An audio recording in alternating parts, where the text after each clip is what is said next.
Oi, galera, tudo bem com vocês? Espero que vocês estejam bem. Hoje eu tô com um convidado muito especial, que é o Paulo. Pode se apresentar para as pessoas. E aí, tudo bem? Eu sou o Paulo de Jesus, sou salesiano de Dom Bosco, natural de São José dos Campos, mas hoje resido em São Paulo, no Alto da Lapa, na Zona Oeste, que é onde eu estou no terceiro ano de teologia, já finalizando praticamente os primeiros 12 anos de formação inicial. E hoje faço também a pastoral ao final de semana na Sagrada Família, em São José dos Campos. E aí foi aqui que a gente se conheceu, né? E eu trouxe ele aqui pra falar com vocês. E o tema de hoje eu vou explicar mais ou menos o que eu tava pensando e aí depois a gente vai conversar sobre isso. Porque eu tava pensando assim, que a gente se coloca muito naquilo que a gente faz. Então, naturalmente, não dá pra separar muito aquilo que a gente faz daquilo que a gente é. E a gente deveria, né, usar isso pro bem, pra uma coisa boa. E aí eu tava conversando com o Paulo sobre isso, sobre a importância de a gente entender quem a gente é e daquilo que a gente faz refletir isso. E mais do que isso, de isso fazer a diferença na vida das pessoas. E porque muitas vezes a gente tem uma ideia muito distante de que eu vou estar fazendo bem para as pessoas se eu estiver numa missão numa região remota da África ou tiver com pessoas que passam fome ajudando e também. Mas não só isso, eu acho que no nosso dia a dia isso é uma coisa muito extraordinária, assim, muito fora às vezes da realidade. E no dia a dia a gente pode fazer a diferença na vida das pessoas, né? No nosso contexto, tipo escola, faculdade, trabalho. E aí eu trouxe ele pra gente conversar um pouco sobre isso. E como que é esse tema pra você? Praticamente é ajudar a pensar e conversar sobre como montar também um projeto de vida. Porque quando a gente pensa, eu quero fazer alguma coisa, eu quero montar alguma coisa extraordinária, eu quero um projeto, um podcast, quer ser missionário, quer fazer alguma coisa, muitos jovens ficam perdidos de como tentar deixar a minha marca. Que eu acho que essa questão da marca, eu acho que vou mudar a palavra como autenticidade. Poder viver essa juventude de modo autêntico. É o que os jovens, é que todos nós gostaríamos de viver. É tentar ver um sentido na vida e assim, nesse sentido da vida, dar realmente um sentido com o outro, com a outra próxima pessoa. Que é muito comum você pensar, eu quero fazer alguma coisa, então eu vou para a África, eu vou ser missionário lá. Quero ajudar os mais pobres, então eu vou para outro lugar. Eu quero ser missionário, quero ser religioso, quero ser um jovem ouvido na igreja, preciso fazer coisas grandes. Mas é muito pelo contrário, vamos dizer assim, a nossa lógica de uma vida de doação com Cristo. É aquela frase máxima assim, é transformar o extraordinário em ordinário, ou o ordinário em extraordinário, porque é do dia a dia. A gente pode sim querer tentar ser tipo Madre Teresa de Calcutá, fazer o que ela fez no povo indiano, óbvio, sofreu pra caramba no começo ali, mas e hoje você pode ver essa grande mulher detentora da paz, o Papa Francisco e tantos outros assim que passaram, Carla Curtis, de modo transformou o dia a dia. Porque não foi inventor da roda. Então não foi inventor das coisas que a gente pode pensar, nossa, que novidade. A novidade que eles viveram foi a radicalidade do Evangelho. Então essa é a novidade que muitas vezes a gente esquece hoje. Porque a gente tende a pensar que eu quero deixar minha marca, eu preciso ir para algum extremo. Seja para alguma coisa muito grande para um lado, grande do outro, mas não. É fazer bem aquilo que lhe compete, primeiro início. Seja, eu gosto de dar esse exemplo de lavar a louça, por exemplo. Eu detesto lavar a louça. Não gosto, em casa a gente lava, tem todo mutirão, assim, tudo, mas é um exercício que eu faço comigo, mas dependendo, eu prefiro lavar o banheiro de casa Sério, do que lavar louça? do que lavar a louça. Nossa. Então, a gente mora em comunidade, teve momentos que era banheiro comunitário, então eram 20, 40 pessoas utilizando o mesmo dormitório, isso tudo. Então eu preferi lavar o banheiro do que lavar a louça. Porque a louça tem aquela questão mais acirrada, estagnada, meio parado assim. Então, que você vai ver alguma coisa muito sistemática, você tem que fazer o tempo todo. É automático, né? E banheiro, você não vai lavar o banheiro todo dia. A louça, você sujou. E parece que você acabou de limpar, já sujou de novo. E Você parece entende, mais. não para nunca. Essa é a questão do ordinário. É quando você consegue trazer o lavar a louça todos os dias e trazer um sentido de amor com isso. Por que eu lavo a louça? Óbvio, que é no sentido de limpeza e tudo mais, mas dá um sentido também de agradecimento à pessoa que nos preparou, agradecimento também aos irmãos que nós convivemos. E antes de tudo, nós sujamos a louça com aquela coisa mais simples, porque a louça está suja. Se a louça está suja, é porque tivemos comida. Se tivermos comida, é porque nós nos alimentamos. Quantas outras pessoas gostariam de sujar a louça, mas não conseguem porque não têm o que comer? Nossa, é profundo. É uma coisa pequena do nosso dia a dia, mas esse é o exercício que eu faço comigo. Então, de dizer, vamos lavar a louça? Vamos lavar, vamos fazer bem feito. Gosto? Não, nem tanto. Mas são essas coisas pequenas que a gente consegue, então, transformar talvez o mundo. Eu vou tentar, pelo menos. Veja, Madre Teresa de Calcutá, quando foi questionado sobre a coisa que ela fazia, mas isso não vai adiantar nada. Mas isso é uma gota no oceano, disseram para ela. E ela respondeu, então isso, se eu não fizer, será uma gota a menos. A gente fica muito preocupado em tentar preencher o oceano. Precisamos preocupar em preencher uma gota, mesmo que seja uma gota, fazer bem feito. Que é aí que a gente consegue dar sentido realmente do nosso ordinário do dia a dia. Como o Padre Rodolfo Comorca, aqui nossa Sagrada Família, o santo nosso, diz, a santidade consiste numa multidão de pequenos atos. Só que são esses pequenos atos que são muito mais difíceis. É óbvio, vamos fazer um mutirão, vamos arrecadar, vamos chamar 50 pessoas para doação de sangue. Maravilhoso a audiência. Mas se vai só você? Se só você vai lá dar um simples bom dia por uma pessoa que está em situação de rua? O que mudou no mundo gigantesco nosso? Teoricamente nada. Mas o que pode ter mudado no mundo daquela pessoa? Então são sentidos, são coisas pequenas que muitas vezes deixamos de lado, achamos que são insignificantes, mas muitas vezes é o primeiro passo que pode nos ajudar não a transformar o mundo cristão. Acho que a preocupação de Cristo, a preocupação dos santos não foi transformar no mundo cristão hoje em dia, é transformar um mundo onde tem um lugar de ser capaz de amar. Sim, é verdade.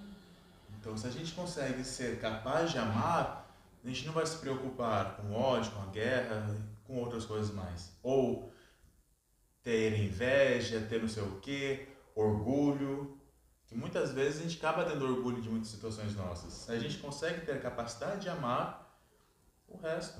E eu acho que você falando isso, eu acho que são coisas bem antagônicas, assim, né? Tipo, o amor e a capacidade de amar é uma coisa pra fora, tipo, você tem esse olhar pro outro. Enquanto o orgulho, você vai se fechando em você, porque você vai olhando pra você, você vai vendo, tipo, o que importa para mim. Eu acho que você perde um pouco isso. Eu acho que quando você tá amando o outro, você não tem muito tempo pra ficar pensando, nossa, mas será que eu tô fazendo isso bem? Você só tá ali fazendo. E eu também acho que é uma coisa que é uma prática que você vai se aperfeiçoando com o tempo. Tipo, talvez pra alguém que tá ouvindo a gente não seja uma coisa tão natural, não esteja acostumado, sei lá, a fazer missão ou ajudar as pessoas. E aí, quando a pessoa começa a fazer isso de uma forma mais consciente, eu acho que vira uma prática. Sim. E aí, isso se torna algo natural. Entende? Tipo, a prática torna algo natural. Acho que esse é o primeiro ponto, a palavra-chave é tomar consciência. Sim. Então, quando a gente consegue tomar consciência de si mesmo e do outro, aí a gente consegue tomar os primeiros passos. Seja fazendo caridade, seja mas simplesmente para amar. Independente de crença, religião, idade, enfim. Tomar consciência. O que seria tomar consciência? É perceber. E perceber o outro, mais do que nada, é empatia. Engane-se muito, aí vem o que eu estudei na filosofia também, no meu trabalho de TCC, fiz sobre Edith Stein.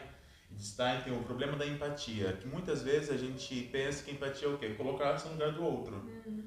Mas vai muito além disso. Empatia não é simplesmente, eu vou me colocar no outro. Porque o outro não tem como se colocar no outro, porque o outro sempre vai ser o outro. Sim. Nós poderíamos ter o vínculo de irmãos, por exemplo, do mesmo sangue, e porventura perdemos nossa mãe. Só um exemplo assim. O modo que eu vou passar o luto é completamente diferente do modo que você passaria. Mas a situação é a mesma, a perda é a mesma. E o contexto é o mesmo. O contexto, mas a situação interna, a consciência interna é outra. Então a empatia, ao perceber o outro como pessoa, aí eu consigo agir com empatia. Porque a empatia é esse processo de percepção. É perceber o outro que é uma pessoa que chora, que tem dor, que tem alma, que tem alegria e que necessita de tudo, mesmo que eu também necessito. E essa percepção vai trazer ajudar a gente a tomar consciência, que nada mais é que um processo educativo. É um processo educativo entre nós, porque aí você não, quando eu digo processo educativo, nesse projeto de vida, quando a gente vai montar alguma coisa, nesse pensar no futuro, a gente coloca, como começar? Primeiro, o nome. Por que o nome? Porque você consegue nomear quem? A si mesmo. Porque a gente conseguindo nomear a mim mesmo, eu consigo, trazendo aqui o mandamento da lei de Deus, amar a Deus sobre todas as coisas e o próximo como a si mesmo. Se eu consigo nomear a mim, eu vejo quais são as minhas pontos positivos e os pontos que precisam crescer um pouquinho mais, a gente consegue ver, como que eu posso crescer, o que eu posso fazer, o que eu posso ajudar o outro. E dizer, uma coisa que a gente pode pensar falando de orgulho, o orgulho não é você dizer, tipo, eu sou bom nisso, eu sou bom naquilo. É você tomar consciência, não, isso eu sei fazer. E graças a Deus consegue fazer, e aí consegue mostrar e guiar para outra pessoa. Orgulho seria esse, esse eu sei fazer, e o outro... Coitado, não sabe. Não sabe, então aí fica meio ruim com isso. Mas você valorizar aquilo que você tem é também um sinal de agradecimento daquilo que você é. Se eu sei para falar outras línguas, sei falar fazer projetos imensos, amém. Se não, amém também. Dá para dar um jeito, você pode ajudar as pessoas independentes. Exato. Tem umas pessoas que pensam, eu não sei o que fazer. Já pensou em rezar? Bom, não sei quem está em São Paulo conhece a realidade de São Paulo. A realidade de São Paulo tem muito pessoas em situações de rua. A última vez que eu vi, estava lendo, tinha mais de 50 mil pessoas em situação de rua. Provavelmente esse número já está desatualizado, enfim, já faz um tempinho que eu vi. Mas você sabe o que é 50 mil pessoas estar em situação de rua e fazer parte do cenário da cidade? Onde literalmente as pessoas passam por cima e não percebem. Ignoram como se não existisse, como se não fosse uma pessoa, né? Exato, mas um cenário. Sim. Porque uma coisa que eu percebi em São Paulo, não por conta de São Paulo, gente, quem é de Nada São Paulo, não é isso, pelo amor de Deus, não é isso. Mas é porque muitas vezes nós não fomos ensinados a amar. Exato. Não estamos acostumados a amar. Se não estamos acostumados a amar e não aprendemos a amar, como que então vamos conseguir amar? Por que o Carla Kurtz, vamos dizer assim, ganhou tanta audiência? Nossa, mas o que ele fazia de extraordinário? Ele era cristão. Ele vivia como um jovem cristão, um jovem católico apostólico romano. Sim. Ou tantos outros, que é Helena Ahinska-Kamiek, é uma polonesa também que é dada como Nova Kurtz, que também foi missionária, leiga, saiu da Polônia e foi missionária na Bolívia, se não me engano, onde acabou, enfim, dando a sua vida ali para algumas crianças que entrou na casa, enfim, alguém acabou sendo morta ali. Ou Akash Bashir, um ex-aluno salesiano, o que ele fazia de extraordinário? Ele se deu como voluntário para ajudar na segurança da igreja. Não sei se você lembra, na época que estava tendo o Estado Islâmico, estava terrorizando por aí. Então, ele, o que eu posso fazer? Sou ex-aluno, já faço parte da liderança do oratório, ajudo com alguns menores, ajudo na igreja, mas já estou velho, o que eu vou fazer? Vou como voluntário, vou ajudar na segurança. E muitas vezes é um serviço que não é muito valorizado. Aí nessa preocupação dele com os outros, chegou um homem-bomba e ele disse, você não entra, eu morro, mas você não entra na igreja. Hoje ele é servo de Deus e essa ação dele salvou mais de 10 mil pessoas ali naquele dia.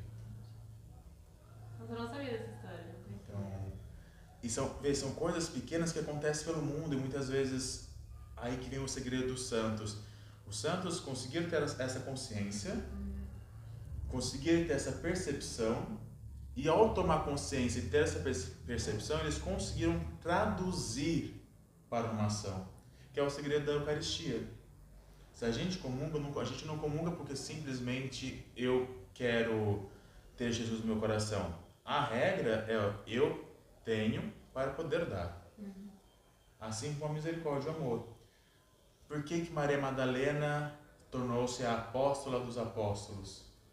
Maria Madalena é aquela que foi perdoada, enfim, tudo mais, ou teve o foi tirar os demônios, enfim. Mas aquela que recebeu mais misericórdia é aquela pessoa que é capaz de dar mais misericórdia. Por isso, quando eu digo que a gente, no começo, a gente não acaba não sendo acostumado a amar. Quando a gente consegue traduzir as coisas simples, é porque nós recebemos as coisas simples primeiro.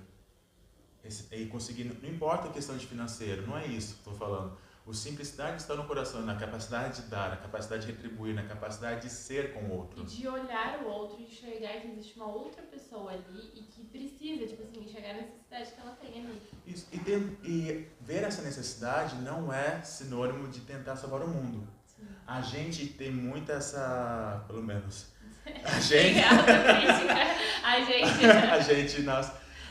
eu preciso fazer alguma coisa. Aí fica, eu preciso salvar o mundo, quero dar a vida. Calma. Eu digo até isso pra mim mesmo. Calma. Vamos pro passo. Sim. A partir da sua condição de sua vida hoje, o que você é capaz de fazer? Para quem está no ensino médio, qual que é a realidade ali? O ensino médio, trabalho, muitas vezes, ou dependendo da situação da família, ajudar com alguma coisa. Tá aí o campo de fazer a diferença. Sim. É estudar, dar-se o melhor. Eu não fui melhor, tirei 0 na prova. Paciência, faz parte. A frustração da vida faz parte. Sim. Isso também eu acho que é uma questão, né? Questão da frustração. Porque hoje é uma coisa de, você não pode ser frustrado. E é natural. Sim. Você vai se frustrar. Porque a gente acaba, talvez, querendo cortar sofrimentos. Sim, pular para a parte boa. Pula. Sim. Não sei se já teve experiência de luto ou de perder, o que a gente sempre escuta quando a gente fala com algum amigo, não chora não. Deixa chorar. Não precisa, ou quando a gente encontra alguém que tá em crise ou tá triste, a gente fala o quê? Daqui a pouco passa, se preocupa não. Não fica assim, não chora, não precisa ficar triste. Calma, a gente não precisa bloquear os nossos sentimentos ou bloquear aquilo que nós estamos sentindo. Óbvio. Hoje estou triste. Permanecer na tristeza, aí é outro sentido. Sim. Porque a alegria, viver sempre a alegria, não é sinônimo de que não vai ter problema, que outras coisas. Sim. Vai ter momentos que você vai chorar? Vai ter vontade de chorar? Chore. Vai ter momento que vai se sentir sozinho? Vai ter solidão, vai ter tristeza, vai ter agonia, vai ter a frustração. E a nossa sociedade, a gente está cortando isso. Aí, ao momento que a gente não saber lidar com frustração, vem outras coisas no nosso interior que a gente não consegue lidar. E não consegue nomear, às vezes. Eu acho que é uma coisa tão, um tabu hoje em dia, que nossa, não posso, sei lá, tô triste porque aconteceu às vezes uma coisa séria ou uma coisa triste. Não posso ficar triste. Você pode ficar triste, viver isso, ou ficar até com raiva. É uma coisa normal, entende? Eu acho que tem que normalizar mais as coisas que a gente sente, assim, né? Tá tudo bem não estar bem em algum momento. Nomear, porque quando a gente não consegue passar pela frustração, a gente não consegue se permitir errar. Sim. Muitas coisas a gente só vai aprender quando a gente errar. Se a gente não se permite errar, porque muitas vezes não estamos nos permitindo fazer alguma coisa. É verdade. Como que eu sei se para a direita é o caminho certo e para a esquerda é o outro caminho?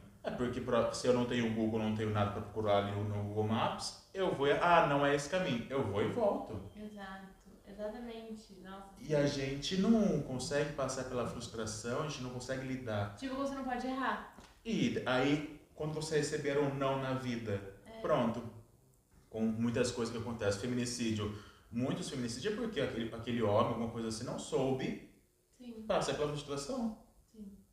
E sem querendo, muitos problemas desse faltar com a frustração está com a questão do relacionamento com os pais. Porque os pais muitas vezes, na boa intenção, eu vou dar tudo, e acaba não dando também possibilidade de um crescimento humano. É verdade. Então, não vai. Por quê? Se eu acho que eu sou uma pessoa ruim? Não é o momento. Não é para agora. Se errou, faz parte, continua. Se pecou, faz parte, continua. Porque é saber lidar com essas coisas. É saber que você vai errar e é saber que você vai pecar. E ao saber disso, aí nessa consciência, eu consigo então estar aberto. Aí eu pergunto para você, qual que é a diferença do perfeccionista e com aquela pessoa que busca ser perfeito? Eu não sei, é ao vivo aqui. Pergunta ao vivo, eu não sei. É porque é uma coisa interessante. Eu escutei essa ideia, essa fala do Dom Hilário. Não sei se consegue o Dom Hilário. É um bispo extraordinário, uma pessoa magnífica. Ele está falando sobre a santidade, que os santos são que buscam a perfeição, não são que buscam ser perfeccionista. Por quê? Quem é perfeccionista não é aberto à misericórdia de Deus, precisa fazer conforme a sua necessidade para se sentir bem e também acaba fazendo as coisas amando o outro, só que amando o outro em si. Sempre leva para si.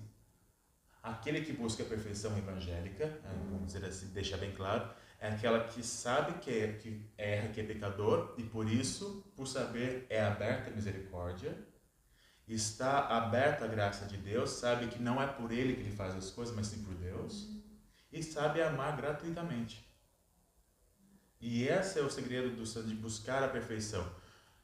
Quem de nós aqui, vamos dizer assim, que a gente não tem um traço de perfeccionista? A gente tem sim. Mas isso a gente vai corrigindo. Óbvio, tem em si uma coisa. Fazer café da manhã, qual que é o ponto final? Fazer o café. Se eu vou colocar o pó na água ou no coador, qual que está errado? Nenhum nem outro. São meios ali. E ao dizer que ela está errada só por causa que fez diferente de mim, aí é uma questão de percepção completamente errônea. Eu percebi que fez diferente, nossa, legal, eu nunca vi isso. Qual que foi o resultado? Café. Por isso que os carismas são importantes na igreja.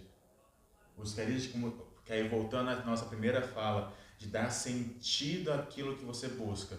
Quando você, aí eu digo na parte cristã católica, a gente vai vivenciar a fé. Como quero vivenciar a fé?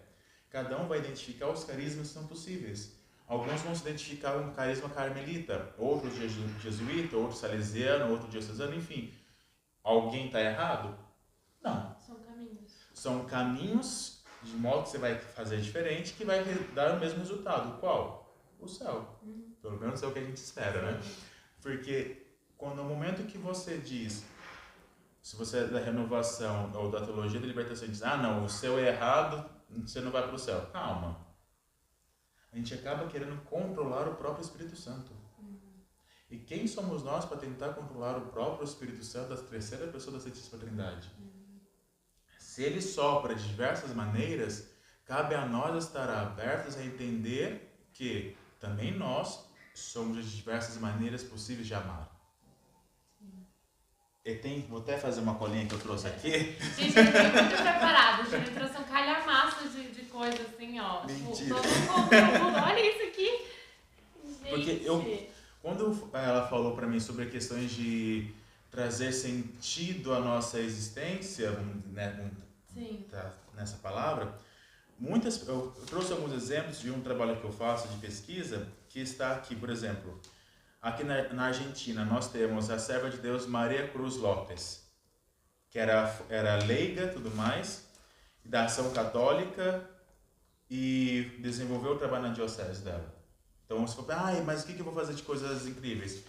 Ela desenvolveu o que ela dizia, o mais simples como amor é um passo para a santidade. É verdade, né? Isso que é bonito. Ou na Espanha, a serva de Deus Helena Calero Bahamonde, foi declarada serva de Deus agora em 2020. Ela faleceu de leucemia, ela conseguiu dar sentido à própria doença, onde as pessoas achavam que ela, quando ela visitá-la, ia, digamos, dar um conforto a ela, mas era completamente o contrário. Ela que acabava dando conforto a outras pessoas. Isso que era bonito de ver. A Chiara Lucci também, que ela também tem ela é beata, se não me engano. Isso, né? Beata Chiara Lucci. Ela também tem a mesma questão, tipo assim, ela teve leucemia, eu acho, né? Tipo um problema sério de saúde. Acho que foi osteosarcoma. E ela, tipo, tava no hospital também, e as pessoas que iam visitar saíam transformadas ali. Elas chegavam, tipo, nossa, como a gente vai consolar? E elas saíam consoladas, né? Eu acho que isso é o extraordinário. De você estar vivendo a sua vida, estar fazendo o ordinário, estar fazendo aquilo que você pode, nas possibilidades e com as ferramentas que você tem. E ali você viveu o extraordinário de Deus, que é tipo essa alegria, que às vezes as pessoas falam, nossa, mas como nessa situação, como nesse contexto essa pessoa consegue ainda estar alegre? Porque é uma coisa, eu acho que é uma coisa, é uma graça. Sim. É uma graça. O extraordinário é a graça de Deus. E aí a graça dele age no nosso pouco ali, no que a gente Perfeito. consegue fazer. A graça de Deus nós, é um presente, né? Como já diz, é a graça. Adorei essa palavra, o extraordinário é a graça de Deus. Porque mesmo que você passe pela dor, a cruz faz parte do dia a dia, o sofrimento também faz parte. Mas aí o problema não é isso, é você estagnar nela. É quando você consegue dar sentido à própria dor, ou quando você faz penitência, você consegue dar sentido à sua própria fé, à sua própria vida. Ai, Paulo, mas como que eu vou dar sentido à minha fé? Como que eu vou dar sentido ao amor? Como eu vou dar sentido à dor? Como que eu vou dar sentido à minha vida? É você tentar buscar viver só plenamente. Ai, de novo, que palavra bonita é essa? Como que eu vou viver plenamente? É quando você acordar e perceber que você está vivo. Sim, exato. Independente da dor, dependendo da situação. É perceber que você respira, é perceber que você anda. Não sei se quem está nos acompanhando se já passou um dia inteiro no centro, no calor Natal, andando para lá e para cá. Aí quando chega no final do dia, chegou em casa, qual que é o momento de respiro do dia? Foi quando a gente tirou o tênis. Sim. Aí você tirou o tênis, fez isso, e essa sensação é o que você tomou consciência. Nossa, cansei. E mesmo assim você consegue perceber e fazer suas coisas da sua casa ainda. Então, uma outra que seria legal você saber, a serva de Deus, Michelle Dupont, ela é uma estadunidense, ela foi da liderança de catequese da sua diocese. A gente imagina que algum país acaba sendo, pô, nossa, mas a fé católica é forte? Não importa se é forte ou não. Ela fez essa ação, onde, que vai dizer, ó, Jesus quer que estejamos com Ele para sempre no céu. Então, esse desejo de querer estar no céu se reflete no desejo de estar com Ele no céu aqui. Sim. Quando você eu vamos para o céu? Vamos. Quando que começa o céu? Aqui. Sim, isso aí é uma coisa real, porque às vezes parece que céu e inferno é um contexto muito abstrato, muito distante, e que tipo, um dia lá longe. Só que começa aqui, a vida Sim. é construída aqui, gente. Tipo, céu, inferno, esse contexto, esse conceito é trabalhado aqui na sua vida. Então muitas pessoas vivem às vezes um inferno ou tipo, um paraíso na vida delas, porque é muito mais uma coisa interior. E tipo, o jeito que você tá vivendo, que você tá construindo aquilo. Mesmo o céu, o inferno não é simplesmente um lugar. Não sabemos como que é. Sim. Mas a nossa eternidade que vai dizer. Mas o que nada mais é do que o inferno? É a ausência de Deus. Quantas pessoas, é triste pensar assim, já vivem, digamos, uma ausência de Deus na Terra? Não porque Deus não está com ela, pelo contrário. Deus sempre vai estar com a pessoa. Sim. Só que a pessoa não vai estar com Deus. Por quê? Por opção, enfim, não sabemos como que é. Não é por causa que a pessoa está 24 horas na igreja, sim, automaticamente quer dizer que ela esteja com Deus 24 horas. Não necessariamente. Que às vezes eu já conheci uma pessoa ateia que estava muito mais próximo de Deus, sim, do que eu, simplesmente que sou consagrado religioso a Deus. Sim. Aí você fica pensando, putz, como pode ser isso? Que aí está nessa nossa capacidade de entender o mundo e como de perceber a pessoa e nossa capacidade de amar e perdoar. Sim. O que é mais fácil? Perdoar o outro ou perdoar a mim? Nós também devemos perdoar a nós mesmos. De tentar buscar. Uma coisa que a gente estava falando, né? Que a gente estava falando sobre sentimentos e tipo, de você lidar com as emoções. Eu acho que uma coisa que ajuda muito nisso também é esse olhar pro outro. Porque às vezes a pessoa pode estar passando por uma situação difícil, tipo, nossa, eu tô tão triste, eu não sei se seria bom o suficiente pra estar ajudando o outro, ou pra estar fazendo isso, porque eu não tenho nada a oferecer. Só que muitas vezes na sua disposição de se colocar ali, dessa abertura, de tipo, eu quero me colocar pra ajudar. Mesmo que, não tô passando por um bom momento, eu não tô, tipo, no meu melhor, mas eu quero ajudar. Eu acho que essa disposição e essa abertura já é um passo para transformar a realidade da pessoa, sim, de quem tá ajudando, não só de quem tá sendo ajudado.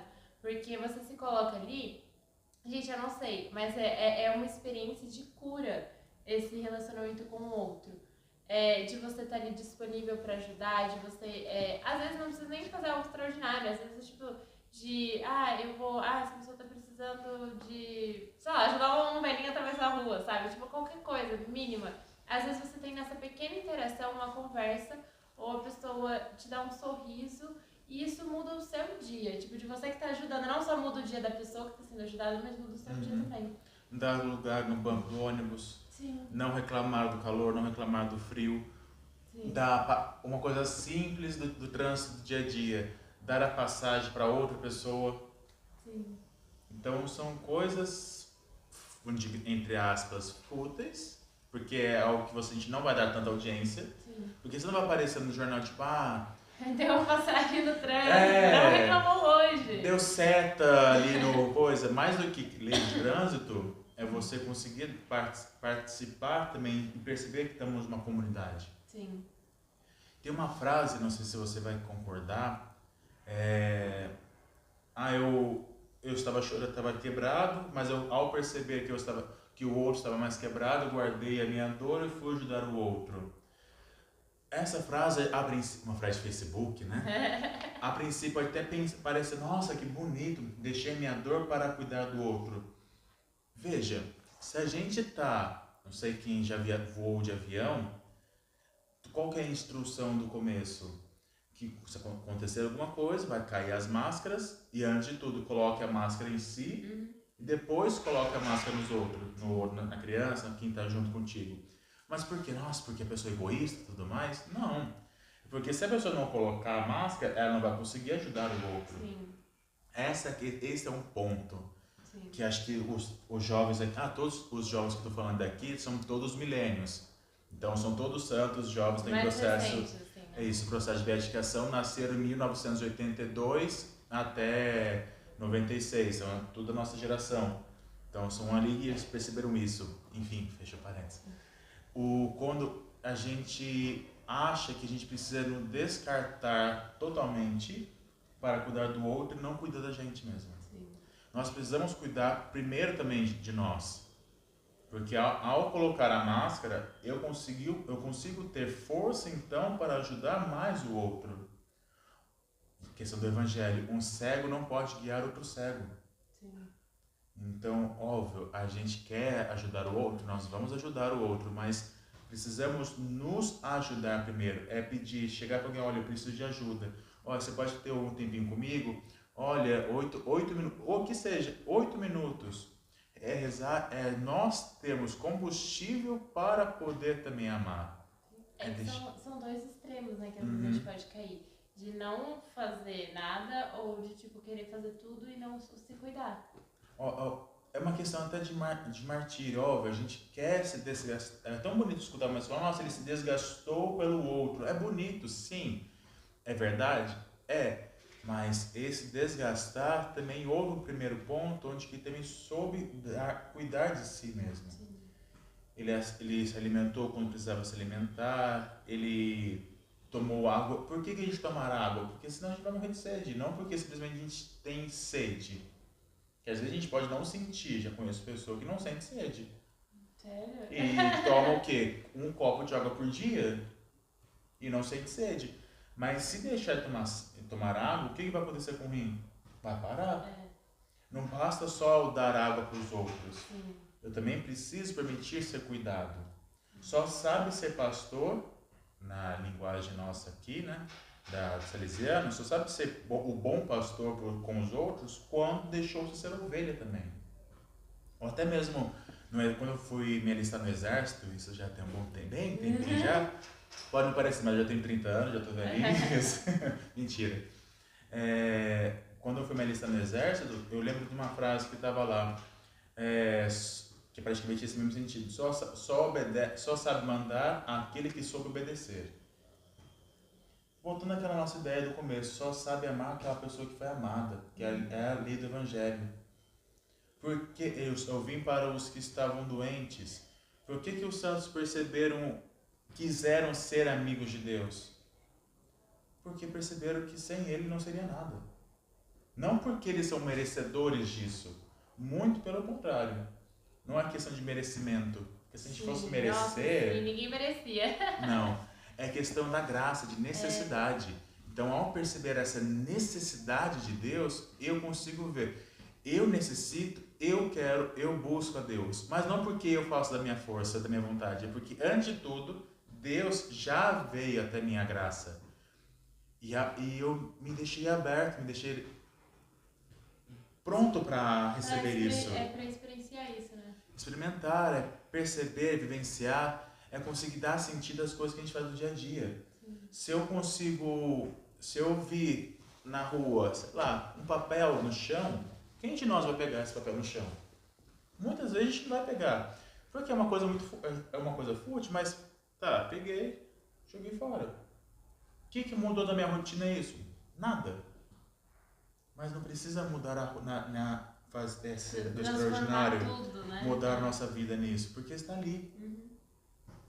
Está uma coisa mais simples, cotidiana, é dar uma coisa que o Carlo Acutis fazia, que eu ouvi, essa semana eu vi o filme O Céu Não Pode Esperar, achei muito bonito também. Tem um outro documentário que o próprio pároco dele fala, compartilhando assim tudo, e perguntou: por que você fica aqui adorando o Santíssimo?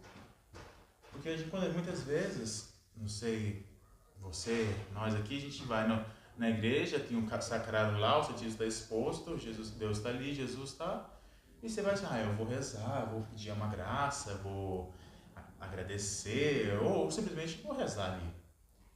A resposta do Carlos não foi exatamente essas palavras, mas essa foi a ideia. Eu fico com ele para então eu também conseguir ficar com o outro. Olha a lógica da Eucaristia. Eu comungo, eu estou com Cristo, com Deus na Eucaristia, não porque essa é uma relação de dualidade entre mim e Ele. É porque é uma relação de ao conseguir me aproximar mais da Eucaristia, é o que vai me ajudar a me aproximar mais do outro. Você se preenche para transbordar, né? Você está ali, essa é a lógica de receber e poder dar. Por isso que quando eu digo do tripé do amor, não tem como a gente amar a Deus e ao próximo se não me amo. E assim por diante, não tem como amar o próximo se não ama a Deus e assim por diante. Edith Stein vai dizer: se você não acredita em Deus, mas busca a verdade, sem querer querendo, você está buscando a Deus. Nessa lógica. Então, isso para nós, assim, da fé, a fé move as pessoas. Seja a fé em Deus, seja a fé na humanidade, seja a fé.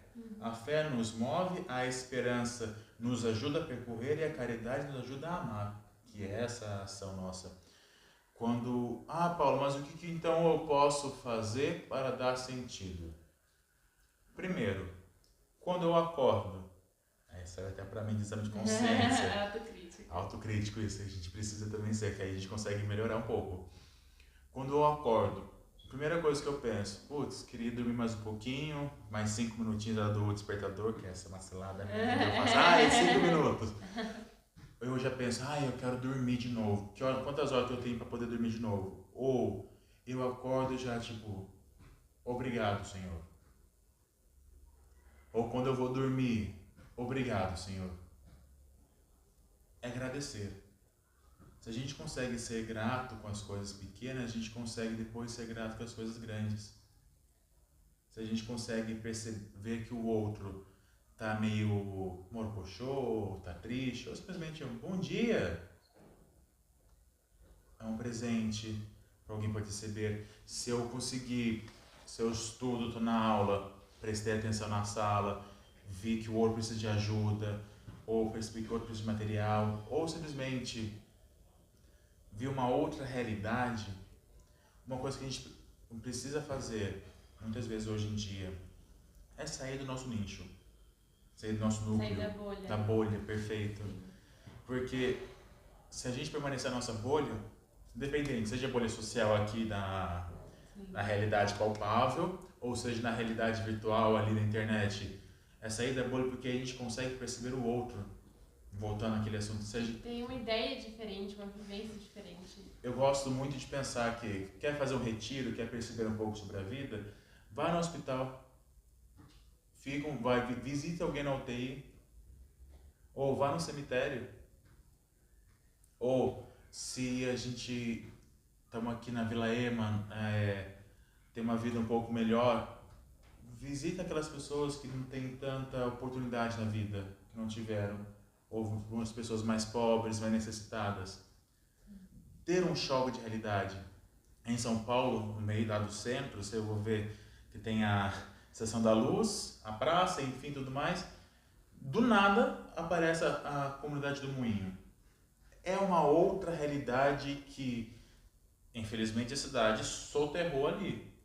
É uma comunidade, são famílias imensas e você vê a simplicidade do povo. Aí lá tem uma comunidade, acho que é Aliança de Misericórdia, se não me engano, que as meninas estão lá presentes, fazem um trabalho bonito de ajudar 24 horas ali junto.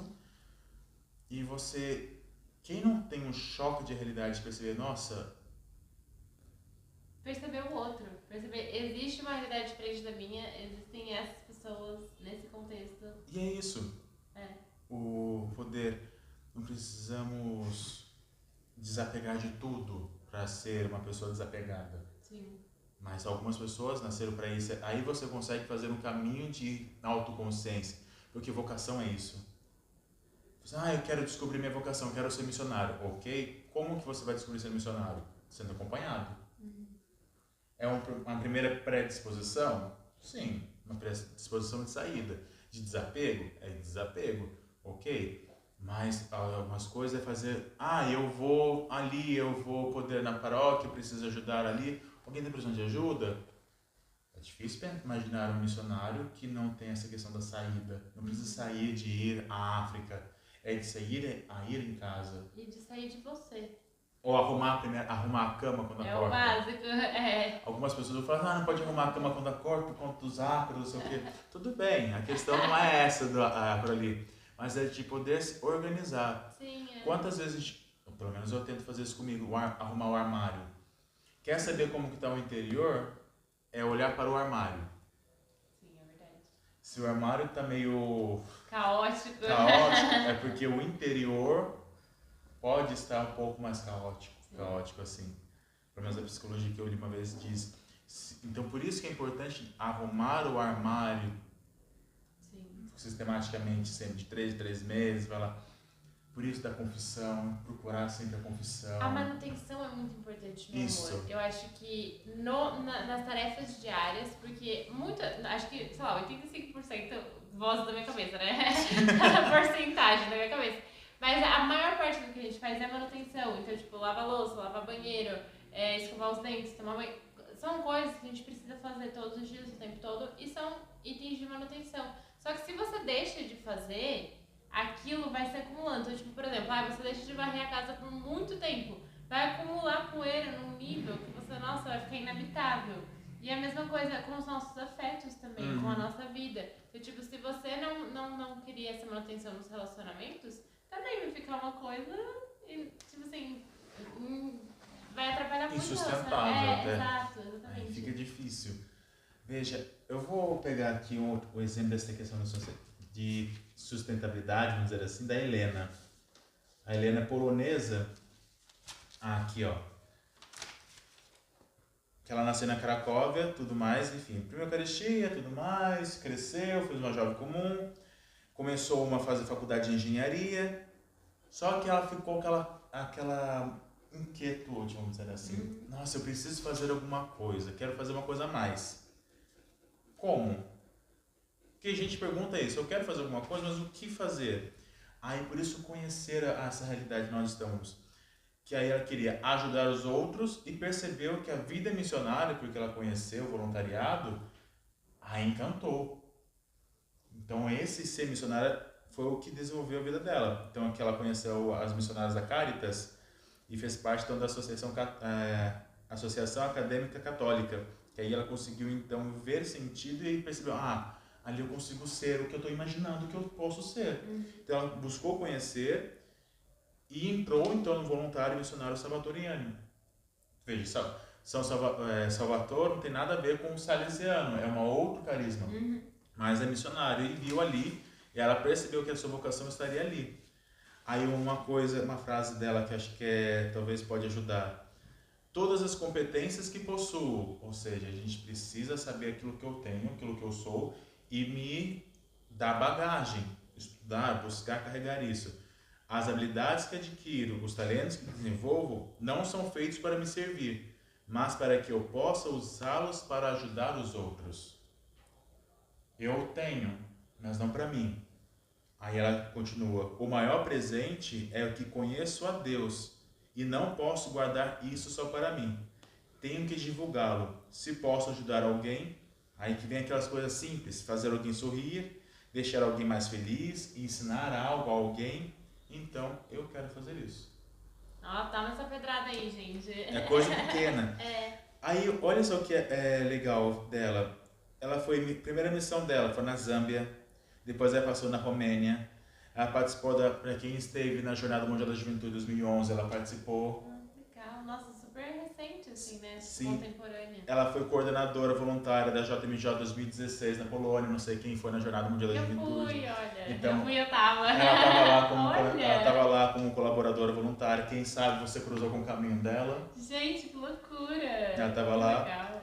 E a sua última missão foi em 2017, na Bolívia, que aí em dia 24 de janeiro, aos 26 anos, ela estava trabalhando no orfanato lá ajudando as crianças e um homem foi entrar, assaltar o local e acabou esfaqueando ela lá.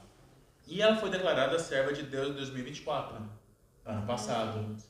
Então, até o cardeal de Cracóvia disse que ela seria uma nova Carla Putz, conta toda a maior dela, assim, tudo. Mas sim, como os outros, que tem a irmã Claire, não sei se já ouviu falar da irmã Claire Crockett. Não. Ela é serva de Deus também agora. O processo dela, ela foi declarada serva de Deus, aberto o processo agora, em 2025, em janeiro. Ela acabou morrendo num terremoto, se não me engano, em 2016. Enfim, morreu num terremoto no Equador, assim, tudo estava em missão. Mas o que é legal, que ela queria ser atriz famosa. Ela é irlandesa, digamos que não era de fé, não era católica, vamos dizer assim. Então, o projeto de vida dela era o quê? Ser atriz famosa, que ela era a pessoa mais perfeita do mundo, porque ela era boa, fraca é outra pessoa que tem problemas, e ela tinha todo esse pensamento. E é bonito de ver o caminho de conversão dela. Sabe aquela pessoa que você olha assim, vai ser irmã? Tem cara de não pode, não, imagina. É a pior pessoa do mundo, como que ela pode ser irmã? Essa foi as pessoas deram essa característica à irmã Claire. A irmã Claire, ela depois que ela passou por uma experiência da Sexta-feira Santa, ela viu, foi lá na adoração da cruz, viu Cristo e ela ficou bem na cabeça dela. Foi por você. Foi por você. E ela danou a chorar. Esse foi o primeiro ponto de conversão dela. Ela fumava, bebia, ia para as festas, fazia toda coisa, enfim, tudo mais. Mas é bonito de ver os processos de conversão. Não é até mesmo Paulo Apóstolo, que digamos que caiu do cavalo. Sim, foi um super processo, uma transformação. Que é uma transformação repentina, mas teve um processo. Sim. E teoricamente Paulo não caiu do cavalo, porque não está escrito se caiu do cavalo aqui, mas esse é outro papo. Mas houve uma conversão, é um processo que vai indo, que a gente não existe conversão instantânea. Ah, mas tal pessoa se converteu tão rápido. Ok, pode ter. Ah, me converti em tal dia. Ah, mudei tal dia. Encontrei Jesus em tal dia. Amém.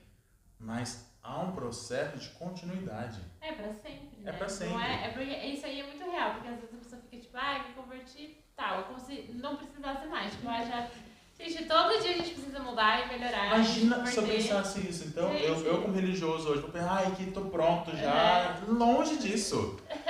Preciso ainda mais como religioso, que é aí que eu preciso perceber que eu preciso me converter. Sim. Todo mundo, todos os dias. Gente. E é bonito da irmã Claire, que é todos esses nomes aí que a gente pode passar e depois colocar lá o link para vocês conhecerem um pouquinho mais. Ou até mesmo uma fotinha depois, não sei se tem como colocar fotinha. Então a gente não sabe editar aqui. É como se fosse ao vivo. Ao vivo. Mas enfim, a gente pode colocar ali, mas hoje você vê o sorriso, a percepção da irmã Claire, onde ela conseguiu sair de uma centralidade dela, ela tinha essa tendência, ela mesma fala sobre isso, que ela tinha essa centralidade nela e conseguiu transformar essa centralidade para o outro. Sim. Então, no momento onde que ninguém achou que ela poderia ser irmã, ou ninguém achou que ela poderia ser uma pessoa além de uma fama de uma atriz, porque antes de ela ser irmã, ela chegou a receber até a oportunidade de trabalho para fazer uma série da Nickelodeon na Irlanda. Nossa. Então, ela era muito boa mesmo com atuação, enfim, música, canto e tudo mais. Ela tinha uma desenvoltura de fazer as pessoas rirem, de conseguir ter De se conectar com as pessoas. Só que ela fazia isso para ser o centro da atenção. Entendi. Quando ela percebeu que essa possibilidade de conectar com outras pessoas, que ela conseguiria não ser o centro da atenção, mas sim ser Jesus, aí ela conseguiu. Veja, ela é o mesmo dom que Deus deu para ela, só que ela conseguiu readaptar para isso, para a conversão. Veja, quando não é uma questão de descartar aquilo que você tem, aquilo que você é. Sim, é verdade. É o mesmo. Quem tem dom de fala vai saber falar coisa boa e falar coisa ruim. Sim. Elas tinham essa capacidade de conectar com o outro. Só que ela, como ela era, vamos dizer assim, egocêntrica de início, ela voltava para si. Carla Coates sabia desenvolver questão da internet de um modo surreal. E isso na época de 2000, que não existia. Hoje em dia é outra realidade. Mas não trouxe para si o que eles em comum mostraram. Ele usou isso como uma ferramenta para alcançar Jesus. Isso, porque antes ele alcançou primeiro, tentou buscar alcançar para ele, e ao perceber isso, então foi. Então ele, nesse mesmo dom que ele já tinha antes, ele conseguiu mostrar Jesus Eucarístico. Sim. A irmã Claire conseguiu então mostrar também o mesmo Jesus Eucarístico, só que de um outro modo também. E onde ali a conversão ali foi vendo que ela deixou-se de ser a centralidade da sua própria vida para tentar trazer Jesus Cristo para a sua centralidade. Você se torna um instrumento, né? É ser um pequeno lápis, como Madre Teresa falava. Eu sou um lápis na mão de Deus. Veja, a Madre Teresa de Calcutá. Se a Madre Teresa de Calcutá vai falar, eu sou um lápis na mão de Deus... Quem é você na do pão? Ou tem uma frase de Dom Bosco, antes dele morrer, ele disse, se eu tivesse mais fé, eu teria feito mais. E ele já fez isso de novo, meu Deus. É que a gente imagina que essas pessoas foram muito grandes. Sim. Só que eles foram muito humanos. Sim. Eles foram muito pé no chão. Muito abertos. Então, o problema nosso hoje é talvez a gente se fechar nisso. Não vamos tentar, aí é uma dica para nós hoje, não vamos tentar querer mudar o mundo de uma hora para outra ou ser descobridores da graça. Não. Sim. É você dar o novo para si primeiro, fazer um caminho, conseguir transformar então a sua vida para com o outro e assim mostrar a Jesus. Porque aí a gente vai conseguir mudar, fazer as coisas.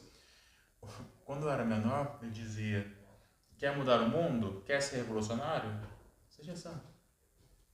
Qual o melhor modo de mudar essa vida, se não se buscar essa radicalidade? Não extremismo, sim, uma radicalidade. Sim. Porque aí a gente consegue ter esse sentido de fé. Aí a gente consegue achar, experimentar, vivenciar, dar sentido, mesmo na pobreza, nas frases de casamento, na saúde, na doença, enfim, até que a morte nos separe. Aí eu me pergunto, e muitas vezes me pergunto, se eu morresse hoje, como que eu terminaria a minha vida? Até pergunto pro povo aí que está se acompanhando a gente. Se hoje fosse o último dia da sua vida, eu conseguiria pensar, valeu a pena? Como é o pensamento de Carla Coates antes de falecer, não tenho medo de morrer porque eu não perdi nenhum tempo com coisas necessárias. Ele tinha 15 anos. Forte, né? Nossa. É forte porque, veja, buscar não é extremamente difícil. Você vai errar, eu vou errar. Sim. E tudo bem. Mas não vamos permanecer nisso. Vamos continuar. Vocês têm pergunta a mais pra gente... Não, tem. Então, agora pra finalizar, eu não sei se você acompanha, mas todo final de episódio, eu sempre peço pro convidado colocar uma tarefa para as pessoas. E serve pra gente também. E eu queria saber se você pensou em alguma coisa, tipo assim, se você tem alguma assim, dica, a pessoa tá assistindo aqui, tá acompanhando a gente, então assim, nossa, muito legal, como eu faço? Qual é o primeiro passo, sabe, que eu posso dar pra, tipo, quero ter esse olhar pro outro, eu quero fazer a diferença, o que eu posso fazer? Na minha realidade. Uma primeira tarefinha pra gente, vou puxar certinho assim, procurar esses nomes que a gente falou aqui hoje, porque pode ajudar a achar um norte de como esses jovens da nossa idade também conseguiram dar esse sentido. Então, seja de qualquer realidade que eles passaram. A gente teve catequista, teve ateu que se converteu, teve jovem que era esportista também, enfim. Foram buscar orientações ali de pessoas, nessas histórias assim, para dar o primeiro passo. Não fazer igual, mas sim ter uma referência, uma inspiração de.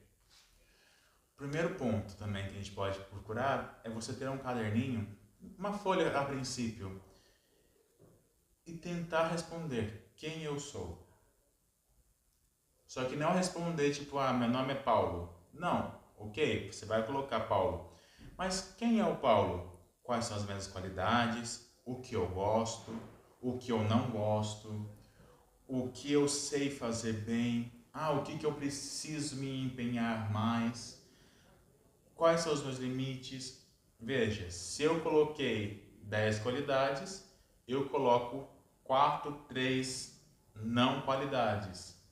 Porque a tendência nossa é a gente colocar muito mais defeito do que qualidade. Por que eu estou falando isso a princípio dessa tarefinha? É porque aí a gente consegue valorizar aquilo que nós somos. Se eu conseguir valorizar aquilo que eu tenho, aquilo que eu sou, e também perceber aquilo que eu preciso, digamos, ter uma atenção maior para ser uma pessoa melhor, seja, eu sou muito egoísta. Ok, como que eu posso deixar de ser egoísta? Sou muito prendido ao bem material. E às vezes de identificar em quais situações você é mais egoísta. Exato, que às vezes tipo, a pessoa pode ser muito fácil de dar algum bem material, mas não consegue dar tempo, não sabe escutar. Sim. Quando que foi a última vez que a gente virou para uma pessoa e perguntou, e aí, tudo bem? E esse realmente quis saber. Sim. Acho que uma tarefa básica pra gente não prolongar tanto assim, ser tão redundante, é a próxima pessoa que você encontrar, realmente pergunte para ela, e aí, tudo bem? E esse tudo bem seja realmente uma pergunta que você quer saber, uma resposta que você gostaria de ouvir. Seja, sim, tudo bem, graças a Deus. Por que tá tudo bem? Se interessar pelo Se interessar. E se a pessoa falar assim, não estou bem. Aí muitas vezes a gente não sabe o que fazer depois disso. O script é só até aqui. E agora? Não cheguei nessa fase ainda. Mas você, nossa, por quê? Posso ajudar? Você quer que alguém possa te ouvir? Quer que partilhar? Às vezes só isso. Só quer falar, pronto. É verdade. Acho que o primeiro ponto de missão pra gente pra fazer isso é saber ouvir. Sim. Acho que é uma coisa que a gente manca muito hoje, a gente não está sabendo ouvir o outro. Então, missão de casa, além de procurar esses aqui, que a gente consegue ter uma experiência, uma inspiração maior, é perguntar para a próxima pessoa que você encontrar. Não precisa ser a primeira pessoa da rua, tá? Pode ser uma pessoa que você se encontra, enfim, tem um relacionamento, e perguntar, e aí, como que você está? E realmente tentar perceber como que ela está. Se ela falar, não, tudo bem, pronto, caminha junto. Sim. Não tá? Vamos escutar um pouco. Sim. Se quiser fazer o contrário também, se alguém chegar em você e perguntar, você tá bem? E se você não estiver tão bem, procure alguém para desabafar. Sim. Tenha os dois lados da mesma moeda, saiba ouvir e também saiba falar. Saiba se abrir, né? Pedir ajuda, vamos dizer assim. Exatamente. Mas, antes de tudo, vamos tentar ouvir a outra pessoa, que muitas vezes pode ser o momento que ela mais precisa. Sim. Ou sabe aquela pessoa que você não conversa faz tempo? Ou manda uma mensagem para ela, pergunta, oi, lembrei de você hoje, e aí, como que você tá? Pronto, tem 3 tarefinhas, diferentes. Galera. Já tem 3 tarefinhas diferentes aí que cada um pode fazer de um jeito, Sim. possa, sei Ajuda lá, a gente ajudar. A crescer, E eu quero muito agradecer a sua presença, sua participação, foi muito legal, enriquecedora. E espero muito que vocês tenham gostado. Se vocês querem conversar sobre esse tema, pode mandar mensagem pra mim, pode mandar mensagem pro Paulo. Se vocês querem vir aqui conversar comigo ou tem sugestões de novos temas, também é só mandar. E é isso, um beijo e até a próxima.